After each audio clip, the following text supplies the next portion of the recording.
When I began growing in God, I put away childish things. But before I became a woman, I didn't always fit the shoes of a queen. See, I was a child trying to find her way. The toys I played with kept my eyes occupied and left my mind in a lustful girlish frenzy. My playmates were tall, dark, and handsome. They cared enough to lie down and wallow with me often. See, Samson turned out to be my very best friend. I would look into his eyes before ever seeing the sunrise. Every time I paid him a visit and slept in. Before I began growing in God, I saw how God made Adam from dust, right? So likewise, I was trying to make love out of lust. But I didn't know any better. I was taught by example. Let your mouth speak game, but never let your heart say much. See, I treated his sons like business deals. Those thinking to use me walked away feeling used. Proverbs 31 was never a criteria for my selection. Keep this in mind. This is before I began growing in God. This was about the time that I lived with a father figure who didn't know how to be a father. Go figure. About that time, I was being his punching bag because he was too afraid to take his frustrations out on the world instead. Yet, enduring affliction, yet during his addiction, he can go 12 rounds against the most violent screams of stop! Stop!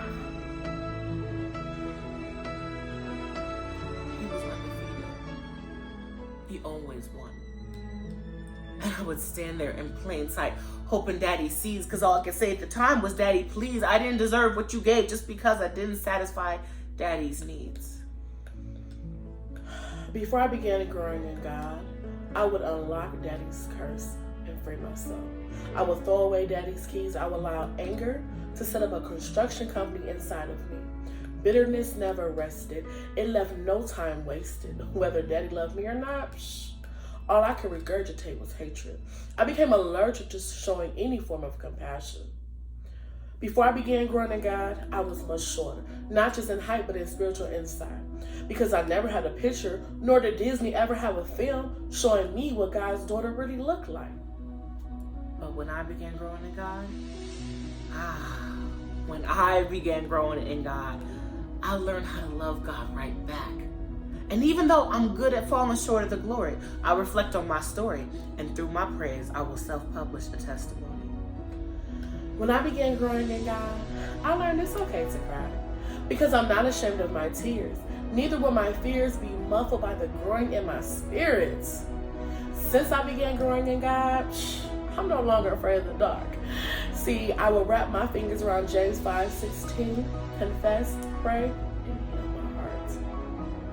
I have discovered that there are medicinal qualities down the corridor of introspection. See, when I began growing in God, I learned how to love myself. Being an Esther or a Ruth, I learned how to honor myself like I was a child of God. Because one day I'll be pregnant with the seed that will transport his legacy, so that my God and my name will both have longevity, even after they bury me. I couldn't love before because I wasn't able. My insecurities and perfectionism had me looking at the next best player checking in at the scorers table. How could I possibly be wrapped in a covering, an umbrella with holes in it? But I've learned to love like I ought to, because one day I want him to be my father and my father-in-law, since I'm his daughter. When I began growing in God, I learned to love my fellow man or sister. I'll share my heart and my hug and my hallelujah, because my hug and my hallelujah without my heart leaves room for his spirit to respond. I never knew. See, I began growing in God so that until I found the right man, he could see an able woman who picked up the gospel.